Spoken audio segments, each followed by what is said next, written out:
유다의 여호사밧 왕 18째 해에 아합의 아들 여호람이 사마리아에서 이스라엘을 12해 동안 다스림이라.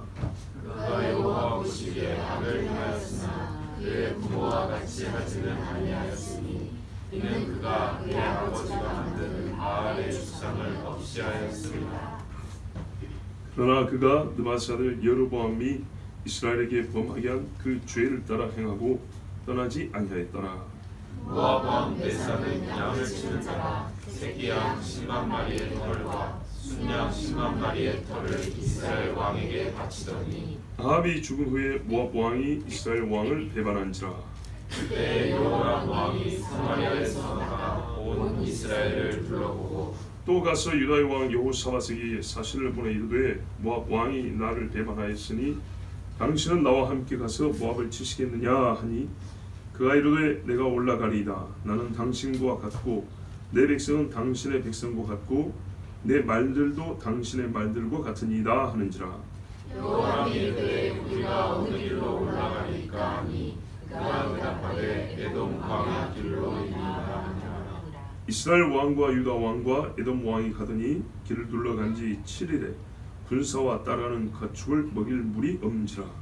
이스라엘 왕이 이르되 슬프다. 여호와께서 이 세 왕을 불러 모아 모압의 손에 넘기려 하시도다 하니 여호사밧이 이르되 우리가 여호와께 물을 만한 여호와의 선지자가 여기 없느냐 하는지라. 이스라엘 왕의 신하들 중에 한 사람이 대답하여 이르되 전에 엘리야의 손에 물을 붓던 사밧 아들 엘리사가 여기 있나이다 하니 여호사밧이 이르되 여호와의 말씀이 그에게 있도다 하는지라. 이에 이스라엘 왕과 여호사밧과 에돔 왕이 그에게로 내려가니라. 엘리사가 이스라엘 왕에게 이르되 내가 당신과 무슨 상관이 있나이까. 당신의 부친의 선지자들과 당신의 모친의 선지자들에게로 가소서 하니 이스라엘 왕이 그에게 이르되 그렇지 아니하니이다. 여호와께서 이 세 왕을 불러 모아 모압의 손에 넘기려 하시나이다 하니라.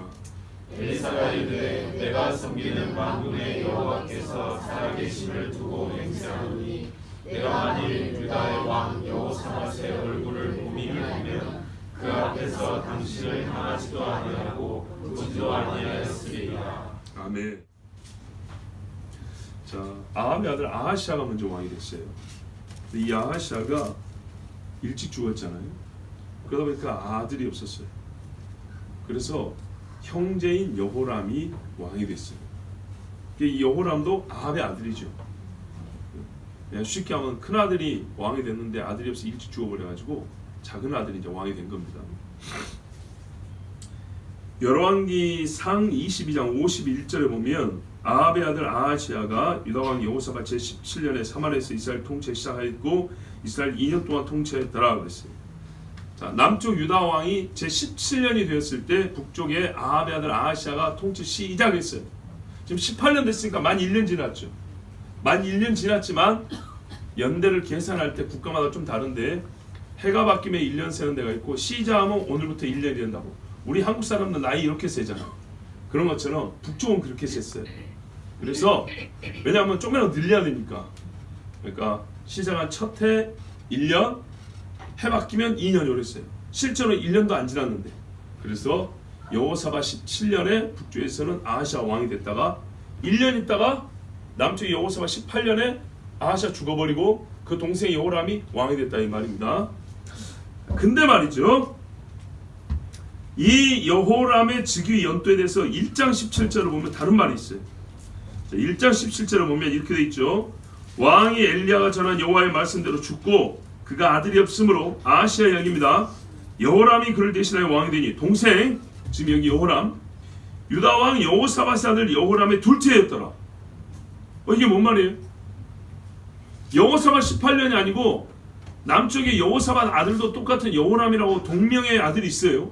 이 여호람이 2년째 다스리고 있는데 그때 북쪽의 여호람이 왕이 됐다는 거예요. 어떻게 이거를 이해할 수 있을까요? 자, 이런 비슷한 기록이 성경에 들어 있습니다. 자, 이거는 어려운 게 아닙니다. 일단 열왕기 상 22장 42절에 보면 여호사밧이 통치할 때 나이 35세고 예루살렘에서 25년 통치했다 그랬어요. 25년. 자, 그럼 이제 북쪽 여호람이 지금 남쪽 여호사밧 18년에 왕이 됐다 그랬죠.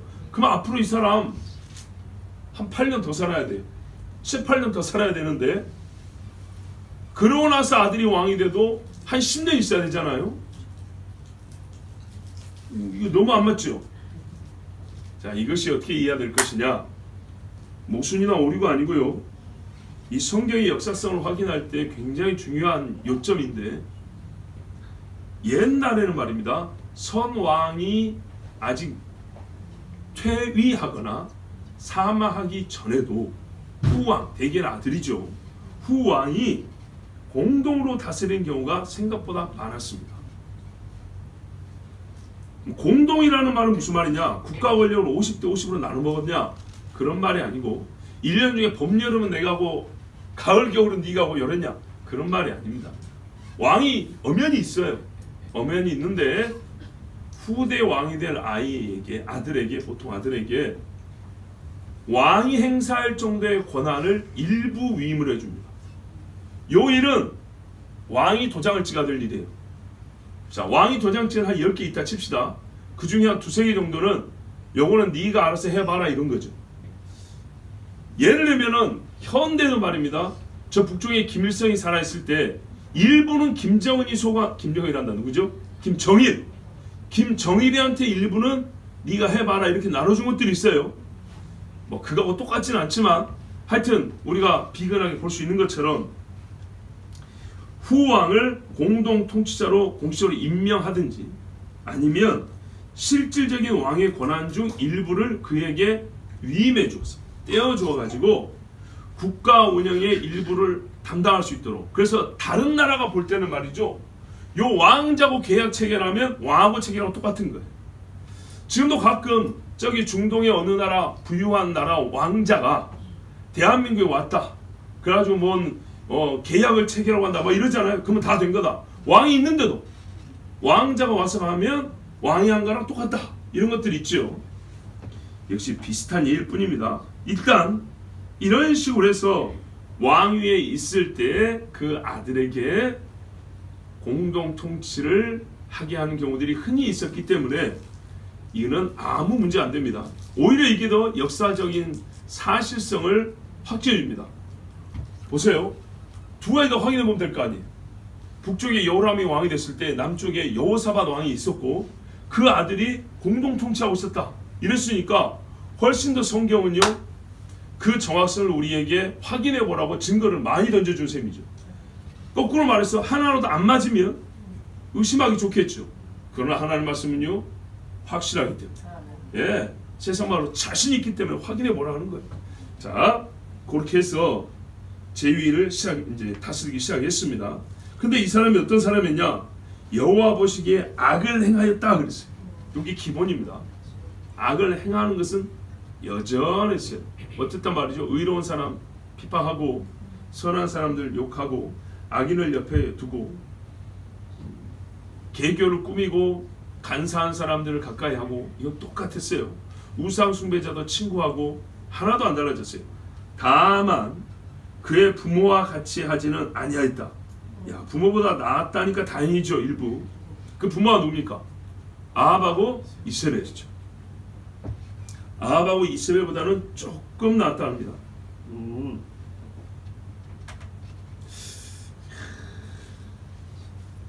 그런 경우가 있죠. 부모는 예수를 정말 못 믿는데 자녀가 잘 믿는 경우 있어요.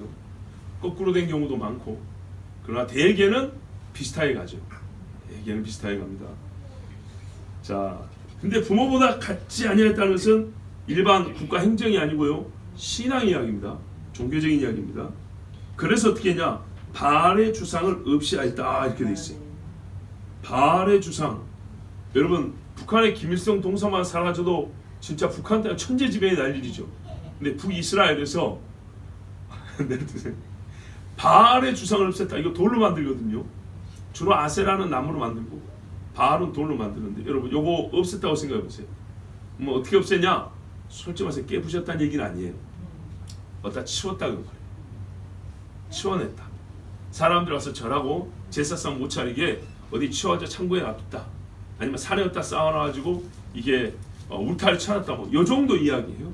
자, 그것만 해도 북이스라엘은 엄청난 변화죠. 그러나 뭐라 그래요? 이거 했다고 선하다는 말 안 합니다. 우리가 그걸 알아야 돼요. 우리 딴에는 할 만큼 했다 하지만 하나님 보시기에는 아직 선의 경계에 못 들어간 일들이 많아요. 바알은 어떻게 하죠? 부셔야 되는 겁니다. 아세라는 불살해야 되는 거고 부셔야 되는 거예요. 근데 그 형체를 그대로 놔둔 상태에서 어디다 치워놓고 아 내가 할 만큼 했다. 아니에요. 그랬으면 하나님은 어떻게 했을까요? 오히려 다르게 말했겠죠. 남쪽의 왕들은 어떻게 했어요? 다윗을 따라 어떻게 해요? 정직하게 했으나 이게 먼저 나와요. 다만 산당을 없애지 않았더라고. 아쉬운 거 뒤에 나온다고. 근데 이 사람은 전반적으로 악했다. 조금 그럴듯한 게 있는데 이게 바알의 주상을 이쪽으로 치워놨다 그 말입니다. 여러분 치워놨다가 다시 갖다 쓰고 하면 되겠습니까? 아니죠. 자, 그런데요, 이 정도만 해도 그나마 좀 나은 거는 뭐냐면 아직 어머니 이세벨이 살아있지 않습니까? 이세벨하고 다퉜을 겁니다. 이세벨이 이거 하라 했겠습니까? 못하겠겠죠. 최소한 이 사람이 바알의 주상을 옮겨낼 정도 하려면 어머니의 강력한 힘을 이겨낼 정도의 다툼이 있었다는 얘기니까 일단 고개 한번 끄덕여 줍니다. 자, 그러면 왜 이런 일을 했을까요? 왜 이런 일을 했을까요? 어쨌든 잘못한 건 아니잖아요. 조금이지만 잘하긴 잘한 거잖아요. 어떤 이런 기특한 마음을 품게 됐을까요? 마음이 없는 일은 행위로 안 나오는 거죠. 그 마음에 뭐가 있었냐면 최소한 이걸 알 수 있어요. 바알은 이스라엘의 신이 아니다 정도까지. 자, 3절에 보면 그러나 그가 느바스 아들 여로보암이 이스라엘이 범죄하게 한 그 죄를 따라 행하고 떠나지 않았다. 이래서 악하다는 거예요. 요거까지 없앴어야 되는 거. 그러면 이 느바스 아들 여로보암이 한 게 뭐냐 하면 뭡니까? 대표적인 게 베델과 단에 금송아지 세워놨죠. 그런 다음에요. 금송아지가 신이다 그랬습니까? 아닙니다. 잘 보세요. 이 소가 우리를 애굽 땅에서 인도해낸 우리 하나님 여호와다 이렇게 말했어요. 자, 신의 산에서 그랬죠. 여호와라는 이름을 버리지 않았어요. 잘했다는 얘기 절대 아닙니다. 완전히 잘못한 짓이에요. 그런데요, 우리가 이 사람의 마음을 지금 파악해 보는 겁니다. 여호와라는 이름을 버리지 않아요. 여로보암도 그랬어요. 여호와라는 이름 자체는 버릴 수가 없었어요. 최소한 이만큼 양심이 있어서 바알이 우리의 신이라는 말을 못하고 여호와가 우리 신이다 했어요. 그런데요, 잡동사니로 섞어버린 겁니다. 순전하게 여호와를 섬기자니 자기 정치적인 해가 너무 크다고 생각했죠. 계산이 안 나오는 거예요. 그래서 어떻게 했냐, 금송아지 세워서 사람들 예루살렘 못 가게 한 다음에 예루살렘 왜 가냐면 여호와를 섬기러 하니까 금송아지를 여호와라 이렇게 한 거예요. 하나님 아닌 걸 하나님만 부르는 게 첫 번째 죄고, 여호와를 섬기더라도 형상을 만들면 돼야 안 돼요. 만들면 안 되죠. 만들면 안 되지만 그것도 서로 만들면 되겠습니까? 애굽의 신이라고 하는 건데. 자, 그래서 이 정도까지입니다. 여로보암처럼 악한데 어느 정도의 이 신학적인 이 양심, 신앙적인 조금의 일만의 진짜 끄트머리 양심이 있었냐면 그래도 여호와라는 이름은 버릴 수 없다는 거예요. 여호와라는 이름은 버릴 수 없어요. 그래서 바알이 우리 하나님은 아니고 여호와가 하나님이다까지는 그래도 이스라엘이니까 여기까지는 지키는 거예요. 그런데 그 여호와를 어떻게 섬기느냐? 율법이 없으냐 알 수가 있어야죠. 제 멋대로 섬기는 겁니다. 그러니까 계명을 어기면서 하나님을 섬기니 우리 주님이 뭐라 했어요? 하나님을 섬기다는 열심히 있으나 지식을 따른 것이 아니라고 그랬잖아요. 그러면 해로운 짓만 하는 겁니다. 그래서 이스라엘은요, 종교다원주의, 아주 그냥 난잡한 그런 종교를 만들어 버렸어요. 말은 하나님 여호와가 남아있으나 모든 종교의식과 신앙은 하나님과 상관없는 아주 그냥 잡동사니 귀신 섬기는 나라를 만들어 버렸어요. 이게 여로보암의 죄예요. 근본적으로 이걸 떠나야 되는데 안 떠났다는 얘기입니다. 안타깝게도. 그러니까는 명맥만 유지한 거예요. 여호와. 왜 그랬을까요? 개인적으로는 그래도 이 정도는 지켜야 한다는 게 있을 것이고, 또 하나는 남쪽 유다와의 관계를 생각하면 여호와까지 버리면 이스라엘에 있는 남은 신앙인들이 다 내려가 버릴 수가 있고 남쪽과 더 적대감이 생길 수 있겠죠. 그러니까는 다른 나라하고 화평하자니 우상 숨기고, 백성들이 죄짓게 만들자니 우상 숭배하고, 남쪽 걸 생각하고 그래도 민족적 정통성을 완전히 뺏길 수는 없으니까 여호와라는 이름은 그래도 갖고 있어야겠고, 이게 한 발씩 한 발씩 담근 사람들이 이런 겁니다. 자, 이게 여호람의 죄입니다. 자기 이름에는 여호와가 있지만 전혀 여호와를 알지 못하는 사람이죠. 이때 이제 모압 왕 이야기가 나오는데, 모압 왕 이름이 메사라는 사람이 있어요. 메사 많이 들어봤죠, 어디서? 자, 이 사람이 이스라엘을 배반했다 그랬습니다. 자, 모압이 이스라엘을 배반했는데 원래 어떤 관계였냐? 옛날에 통일왕국 시대 때, 다윗 시대 때 암몬, 모압, 에돔, 그 밑에 뭐 아말렉, 미디안 전부 다 이스라엘에 와가지고 엎드렸잖아요. 그런데 남북이 갈렸잖아요. 그러다 보니까 약간의 영역이 좀 나눠졌어요. 모압하고 암몬은 위쪽에 있어가지고 북쪽 이스라엘이 여전히 관할권 행사하고, 남쪽 에돔은 유다가 지배력을 행사하고 있었어요. 근데 아합이 강했어요. 못되긴 했지만. 근데 아합이 죽고 나서 그 아들 아하시아가 왕이 됐는데 얘가 2년도 못해 죽어버렸죠. 국가가 혼란스러울 수밖에 없죠. 그리고 그 동안에 이세벨이 섭정한다고, 예, 또 나라를 어지럽히니까 이때 모압이 야야 이제 이스라엘 그만 섬기자, 요러고 이제 배반했다 이런 겁니다. 배반할 게 원래 같은 편인데 뭐 발등 찍고 나왔다는 얘기가 아니고 조공 바치기를 멈췄다는 얘기입니다. 그럼 그동안에 조공을 어떻게 바쳤냐 했더니 대단했어요. 자, 4절 5절 보면 양 10만 마리, 새끼양 10만 마리 털, 순양 10만 마리 털을 매년, 아마 매년이겠죠, 털 깎을 때마다 그렇게 바쳤다는 겁니다. 와, 엄청나죠.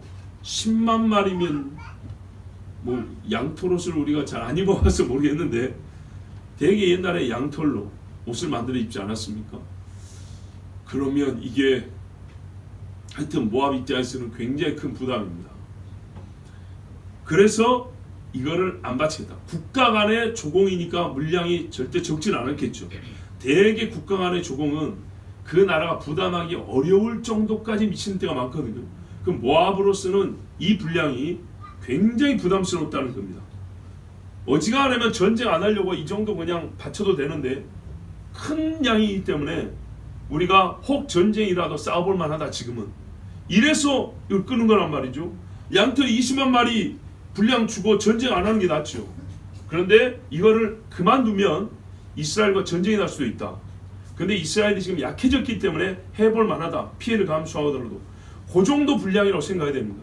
전쟁을 감수하더라도 끊어야 될 정도의 분량이었다. 자, 이랬는데 이 일이 언제부터 시작됐을까 좀 고민입니다. 아합이 죽자마자 그랬을지, 아니면 아하시아 때 그랬을지, 아니면 지금 즉위한 여호람 때 그만뒀을지 잘 모르겠지만 일단 한번 보겠습니다. 6절에 그때 여호람 왕이 사마리아에서 나가 온 이스라엘 둘러보고, 자, 새로 왕이 됐으니까 시찰 나가는 겁니다. 예, 전국 이스라엘 한번 쭉 돌아보는데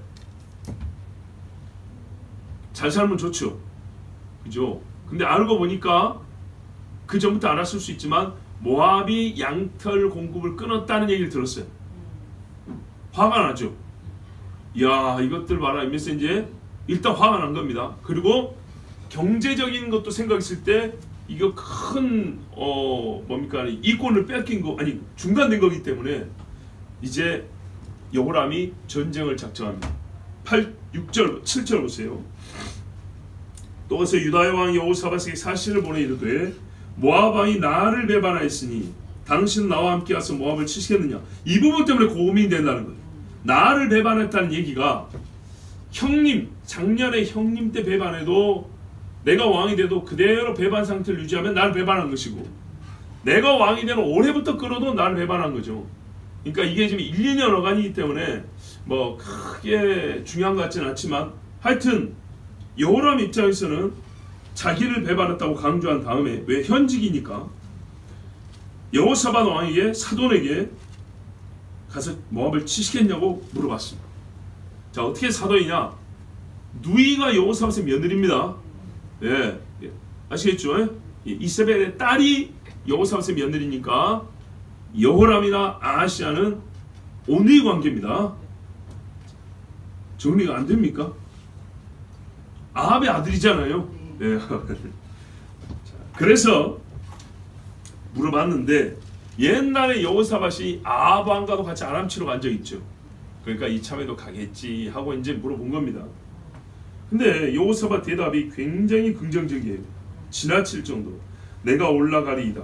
나는 당신과 같고 내 백성은 당신의 백성과 같고 내 말들도 당신의 말들과 같으니라. 전부 다 당신하고 같기 때문에 당신의 것이니까 우리가 당연히 같이 가야죠. 이렇게 해서 군대를 함께 보내기로 마음을 먹습니다. 그리고 답변을 보냈습니다. 왜 이렇게까지 대답을 하고 전쟁만 났다면 북이스라엘을 도와줬을까 생각해 보면, 보통의 결혼 관계는 사이가 안 좋은 나라가 결혼할 때는 잘 지내보자고 하는 거거든요.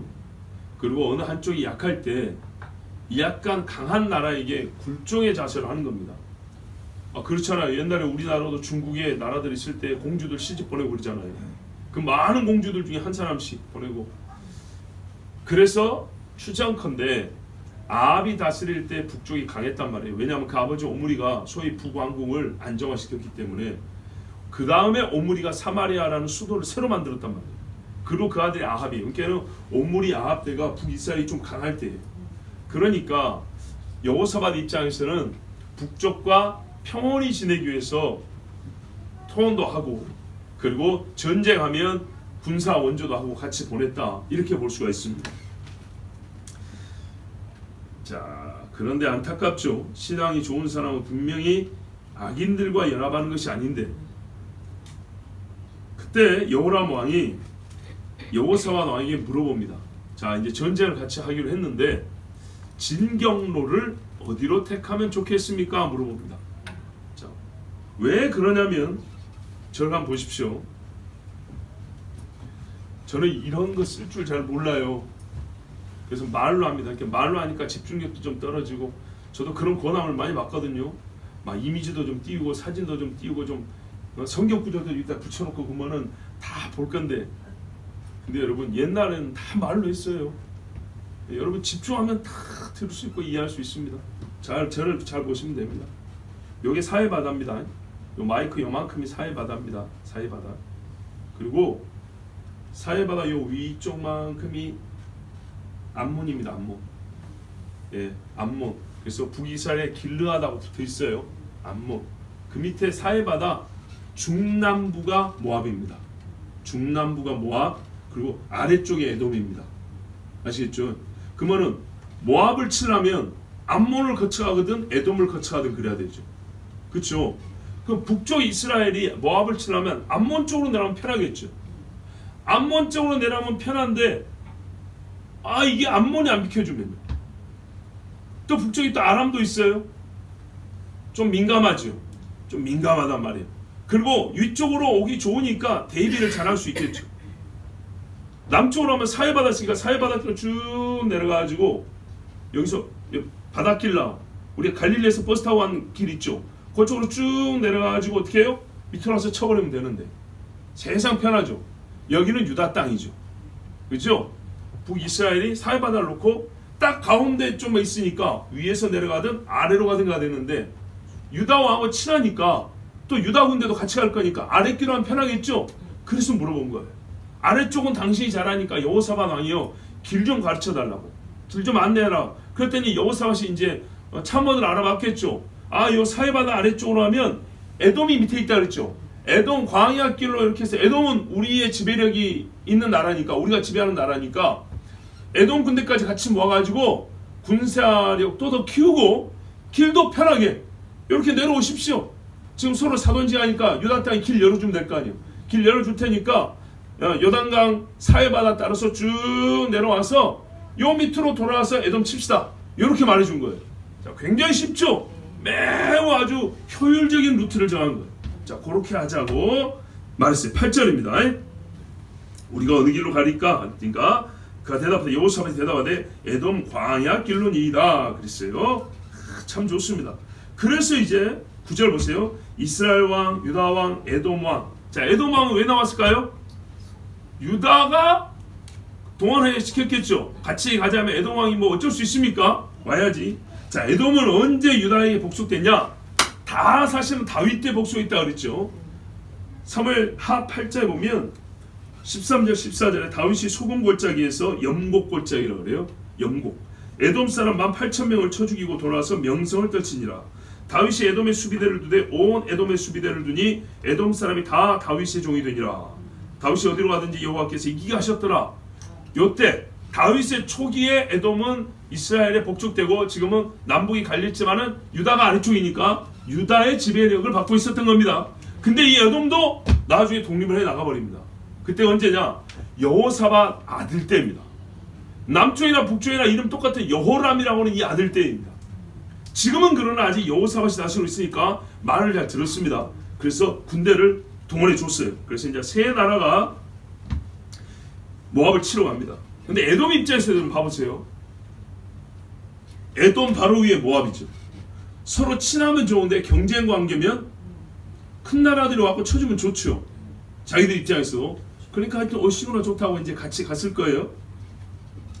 자, 여기 가는데 문제가 생겼어요. 길을 둘러간 지 7일. 우회했다고 돼 있어요. 이게 우회가 뭡니까? 제일 좋은 거는 이 사해바다를 가로질러 가면 되는데 얘나 지금이나 사해바다 배 뛰어가기 어렵죠. 물에 빠지면 죽어요. 배를 띄기도 어렵고. 이렇게 돌아갔는데 광야길로 눈치를 좀 못 채게 하려고 했는 건지 이렇게 좀 멀리 돌아갔어요. 가다 보니까 7일이 걸렸어요.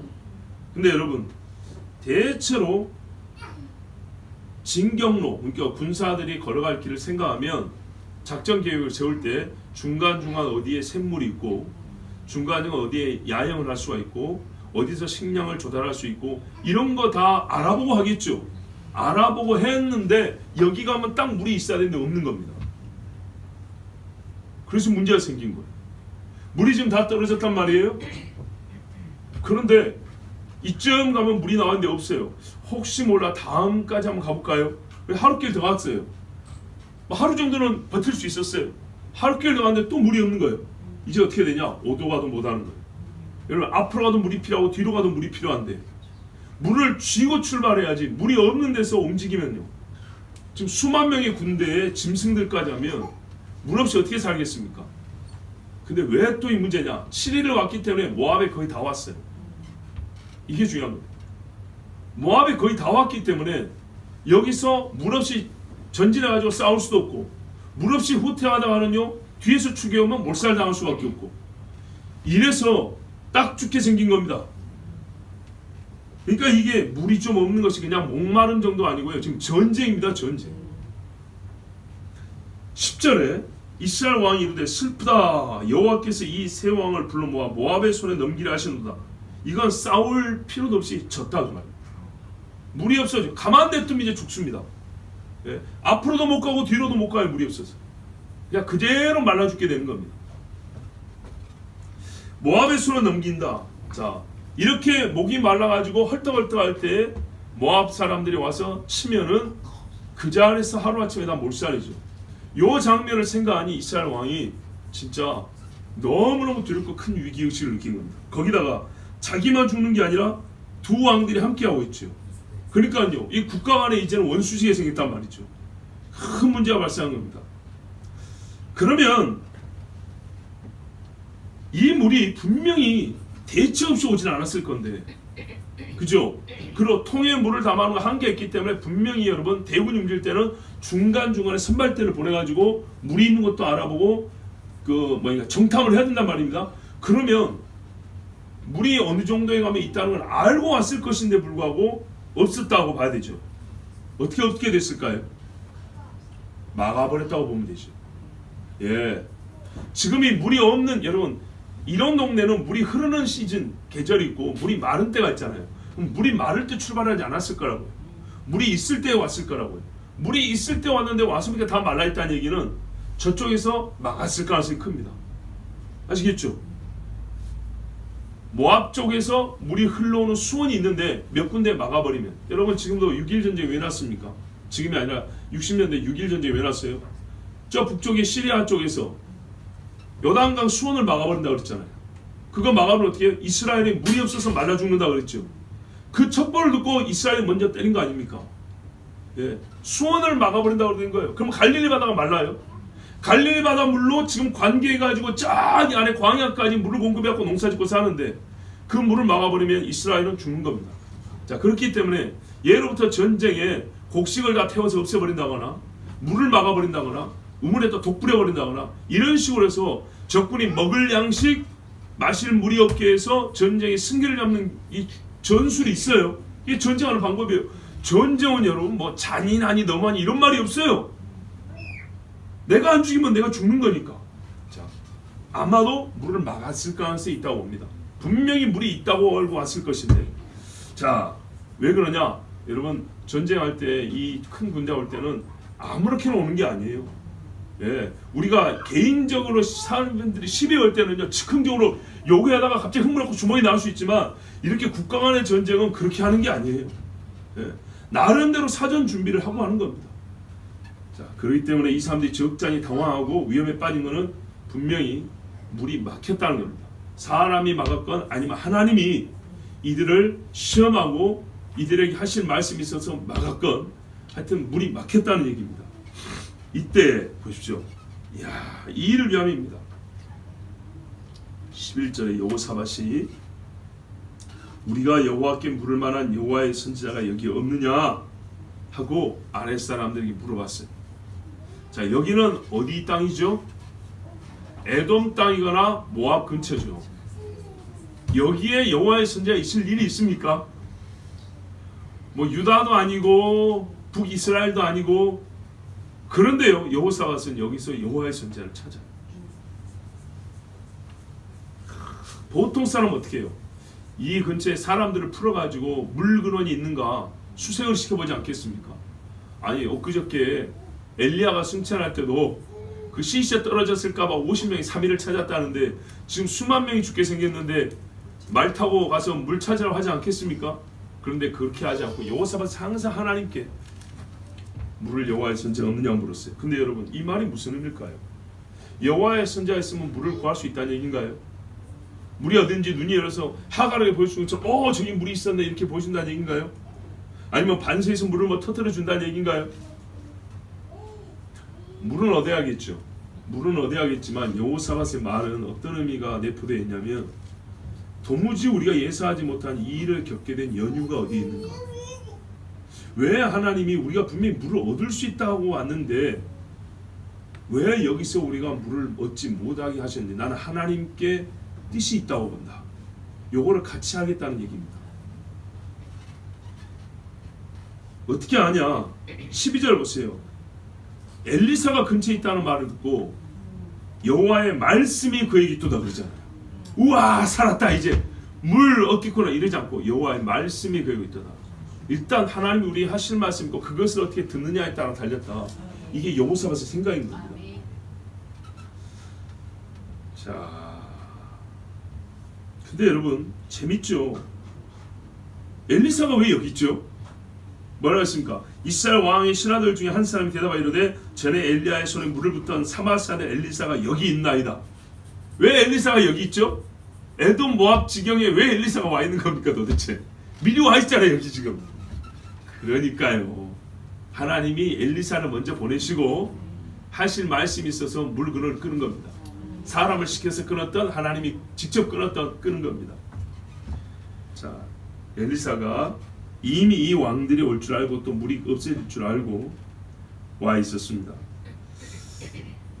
보통 이스라엘 사람들에게 엘리사의 행적은 초미의 관심사죠. 뉴스거리죠.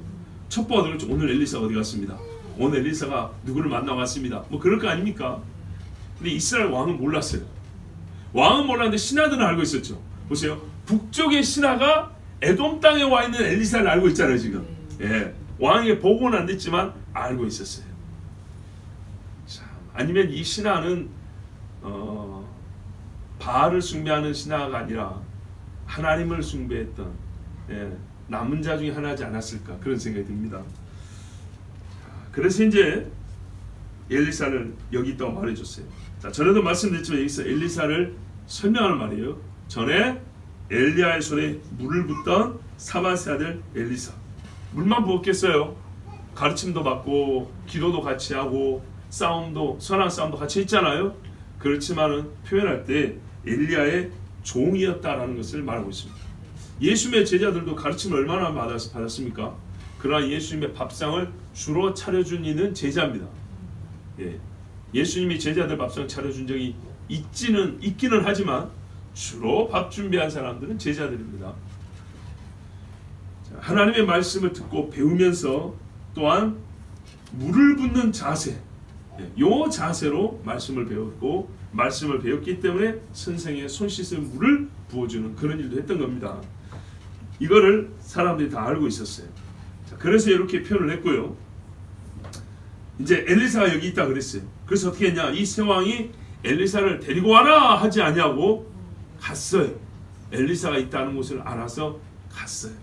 그랬더니 엘리사가 아주 냉창에 말을 합니다. 누구에게요? 이스라엘 왕에게. 13절에 내가 당신과 무슨 상관이 있나이까?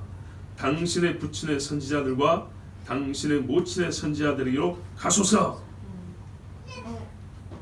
하나님이 하실 말씀 중에 이게 포함되어 있는 겁니다. 결국 물은 줍니다. 그러나 하나님이 엘리사를 통하여 여호람을 어떻게 보고 계신지, 여호사밧을 어떻게 보고 계신지를 지금 대신하여 표현한 겁니다. 하나님의 심령을 갖고 있기 때문에 엘리사가 무뚝뚝하고 냉담하게 되어 있다는 것은 하나님이 여호람에게 실제로 그런 마음을 갖고 계시다는 얘기예요. 그 아비의 선지자, 아비가 누가? 아합이죠. 어미는 이세벨이에요. 그들에게 가라 그랬어요. 바알과 아세라의 선지자들에게 가라. 아마도 종군 기자가 있고 종군 신부가 있는 것처럼 이 군대를 따라온 바알과 아세라 선지자들이 더러 있었을 가능성이 있다고.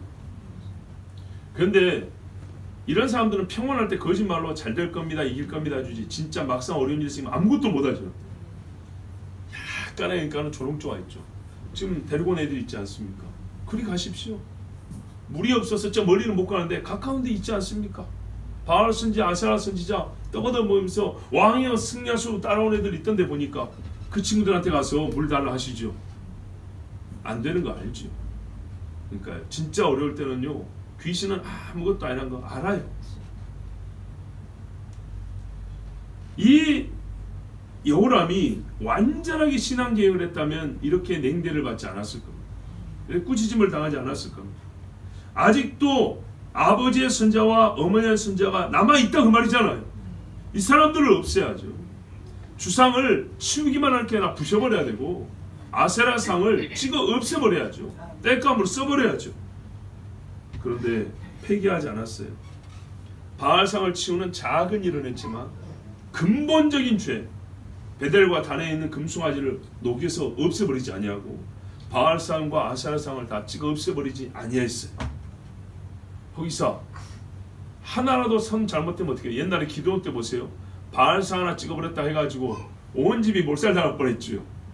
왕이지만은 국가적으로 지금 이 우상 숭배 가득할 때 함부로 손대면 위험해지겠죠. 그러니까요, 적당하게 체면치를 할 정도만 한 겁니다. 그래서 엘리사가 하나님의 이름으로 여호람을 꾸짖었습니다. 그러자 여호람이 엘리사에게 대답을 하는데 우리 번역은 굉장히 공손하게 되어 있어요. 그렇지 아니하니이다. 여호와께서 이 세 왕을 불러 모아 모압의 손에 넘기려 하시나이다. 죽게 되었습니다. 살려주십시오. 이런 말이잖아요. 근데 실제 말은 이렇게 공손하진 않아요. 이렇게 공손하지 않지만 엘리사가 냉담하게 말한 것에 대하면 상당히 부드러운 말로 대답했어요. 딴 때 같으면요, 저놈 잡아냈을 건데 지금 그렇게 못하고 아니요 그건 아니요. 주께서 여호와께서 우리 세 왕을 불러서 모압의 손에 넘기려 하시려고 하니 당신은 우리를 위하여 구해주시오. 뭐 이런 식으로 이제 얘기했던 거예요. 그렇죠? 그래도 여기 오니까 어떻게 해요? 여호와께서 우리를 모압의 손에 넘기려 한다. 그러니까 이 사람의 여호와라는 이름은 말을 할 줄 아는 사람이에요. 이걸 대단한 믿음이라고 해야 될지 어찌해야 될지 요 정도 되면요 하나님이 어떻게 하냐, 참 은혜롭고 자비로운 하나님이라서 살려줍니다. 네. 살려줘요. 기회를 줍니다. 여기서 물 먹고 살면 올라와서 바알 없애겠지, 아세라 없애겠지. 안 할 줄 알면서도 하나님은 현재로서는 이렇게 겸손한 자세를 가지면 살려줍니다. 참. 왜냐하면 교만한 사람들이 이런 지경에도 하는 게 뭐냐면, 아까 말했잖아요. 사람 풀어가지고 물 찾는다니까요. 우리 하나님께 기도합시다 하면 좀만 더 있어봐 찾아보고 이런다니까요. 요 동네에 집 들어가서 물 좀 길어갖고 와라. 그래갖고 뭐 누구 입에다가 뭐 물 한 방울 넣으려고요. 택도 없어요 그 양. 그렇지만 어떻게 해서든지 하나님 없이 해보려고 합니다. 그런데 여호람이 그래도 여호사밧이 하나님의 선지자 찾자 하니까 그리고 같이 갑시다 가지고 세 명이, 왕이 그래도 선지자한테 찾아왔잖아요. 그리고 말을 이렇게 공손한 편으로 하지 않습니까? 그러면 하나님은 참 좋으신 분이라서 기회를 줍니다. 그런데 여기서 여호람이 겸손하게 보인 것도 있지만 옆에 있는 여호사밧을 인정하고 존중함이 더 큼으로 말미암아 하나님의 뜻을 이들에게 보여주고 살려줍니다. 14절에 보면 내가 섬기는 만군의 여호와께서 살아계심을 두고 맹세하노니 내가 만일 유다의 왕 여호사밧의 얼굴을 봄이 아니면 그 앞에서 당신을 향하지도 아니하고 보지도 아니하였으리이다. 얼마나 창피합니까?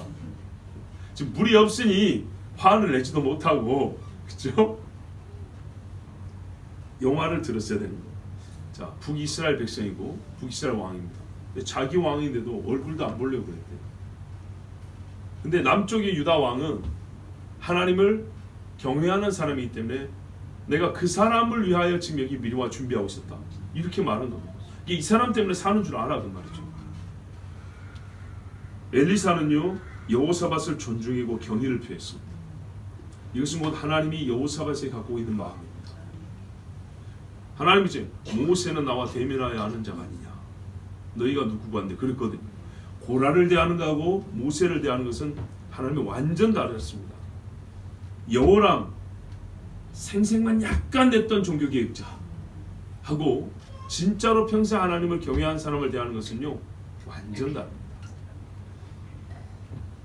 그래서요 이 여호와를 경외하는 자가 함께 있다는 것은요 우리가 생존의 위기에서 살 가능성이 매우 높다는 것입니다. 하나님이 왜냐하면 그 사람의 죽음을 허락하지 아니하면 옆에 있는 우리도 같이 사는 거예요. 롯은 멀리 소돔에 있었지만 아브라함 덕에 살았습니다. 부정할 수 없는 사실입니다.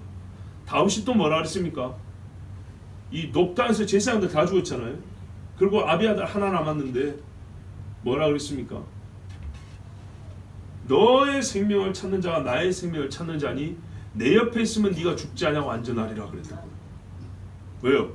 하나님이 분명히 나에게 기름 부어 왕 된다 했다. 내가 지금 도망다니지만 나는 반드시 하나님이 말씀한 대로 장차 왕이 될 걸로 믿는다. 그러면 그동안 안 죽어야 된다는 얘기죠. 나를 보호하실 것이니까 내 옆에 네가 있으면 같이 살리라 이랬어요. 그겁니다. 주를 찾는 자, 하나님을 찾는 자가 동역자라는 사실은 우리가 어려울 때 다른 데가 아닌 먼저 하나님의 손을 구할 생각을 하게 하고, 만약에 여호사밧이 없었으면 여호람은 엘리사를 찾아갈 생각했을까요? 안 했겠죠. 그는 생각을 하게 하고 결과 하나님의 음성을 듣고 하나님의 살려주심을 받는다는 것. 그래서 여러분 믿음이 있는다. 믿음이라는 말로 다 표현은 좀 그렇고요. 하나님을 경외하는 자, 하나님 말씀에 따라 순종하는 자가 가까이 있다는 것은 우리에게 참으로 큰 복입니다. 이리하여서 여호람 왕은요 나중에 엘리사가 죽습니다. 엘리사가 나이가 더 많으니까 엘리사가 나중에 죽는데 이 엘리사를 위하여 애곡하는 왕이 됩니다. 이 왕이. 왜냐하면 이때 나만 장군 문둥병 고치고 막 기근이 쌓고 애기 삶아 먹고 문둥병자들이 와가지고 적군이 놓고 간 것들 다 알려주고 막 그런 일들이 이때 다 이 왕 때 다 있거든요. 여호람이 나중에 엘리사가 죽을 때 울어요. 그래서 뭐라고 통곡을 하냐면 내 아버지여 내 아버지여 이스라엘의 병거와 마병이여. 엘리사는 엘리야를 위하여 이렇게 말을 했는데 이 지지도만 안 듣고 신앙도 없는 여호람 왕이 본인 재위 시절에 엘리사 덕을 너무 많이 봤어요. 그렇죠? 정말 도움을 많이 받았어요. 이게 도움만 받지 말고 믿음도 좀 컸으면 얼마나 좋아요. 엘리사가 죽을 때 어떻게까지 했어요? 화살을 들어서 창밖으로 쏘라 그랬잖아요. 몇 발 쐈습니까? 3발. 두들이라 그랬던가? 하여튼 3발 쏘면 그랬어요. 그래서 엘리사가 죽어가면서도 화를 한번 냈잖아요. 한 5발을 해야지. 그랬으면 저걸 완전히 침략했을 건데 이제 왕은 아람을 딱 3번밖에 못 이길 겁니다. 이랬어요. 그리고 마지막까지 나라를 위하여 기도하고 엘리사는 죽었고 그 덕을 본 사람이 여호람 왕입니다. 그러니까 여호람 왕이 나중에 엘리사가 죽었을 때 진짜 아버지 죽은 것처럼 막 울면서 이스라엘의 병거와 마병이 하면서 진짜 눈물을 쭉쭉 흘렸어요. 이렇게 책망을 받고 나이가 들었어요. 그 가사의 시작점을 여기서 찾을 수가 있습니다. 여호람 입장에서 왕으로서 지금 선지자한테 책망까지 들으면서 상당히 굴욕적이라 할 수 있지만 여러분 죄인이 하나님 앞에 영적 굴욕을 당하지 않고 사는 법은 없습니다. 주님 앞에 내가 잘못했습니다. 엎드리지 않고 용서받는 법이 없다. 그런데 용서를 받고 나면 생수가 흐른다니까요. 생수가. 보세요. 여리고에서 물을 뿌려서 물건이 살아나고 좋은 땅에 좋은 물이 흐르게 됐죠. 여기서 에돔에서요 죽게 됐어요. 적군의 손에 죽게 됐는데 총칼의 문제가 아니고 물의 문제였어요. 우리 하나님이 엘리사를 통하여 또 물을 공급해 주셨어요. 이방 땅에서조차도. 이게 어디 있느냐가 중요한 게 아니고 하나님의 사람으로서 또는 하나님의 사람이 함께 있느냐, 우리가 하나님을 찾느냐, 이겁니다. 하나님의 사람으로서 하나님께 물을 것이요, 하나님의 사람이 같이 있어서 중보해 줄 것이고, 우리가 어떻게 해요? 하나님의 은혜를 도움을 구할 것이고. 먼저 하나님께 감사합니다. 먼 곳까지 선지자를 보내셔가지고 자기 백성을 깨우쳐 주시고 살려주시고 항상 하나님이 먼저 행하세요. 그죠? 먼저가 계세요. 이로써 여호람으로서는 제위 초기에 옛적의 아버지 시대 때부터 질문받았던 바, 과연 이스라엘에 여호와가 참 하나님입니다, 바알이 하나님입니다, 대답할 수 있는 기회를 얻었어요. 이 기회를 얻어서 여호와만 하나님이다 이렇게 딱 했으면 좋으련만 이 사람은 거기까지 이르지는 못했어요. 그러나 하나님은 인자와 긍휼이 많으사 이렇게 기회를 주고 계십니다. 선지자로서 분노하지만은 하나님의 뜻을 따라 엘리사는 또한 이 왕들과 백성을 불쌍히 여겨서 수고하여 다니면서 자기 사역을 합니다.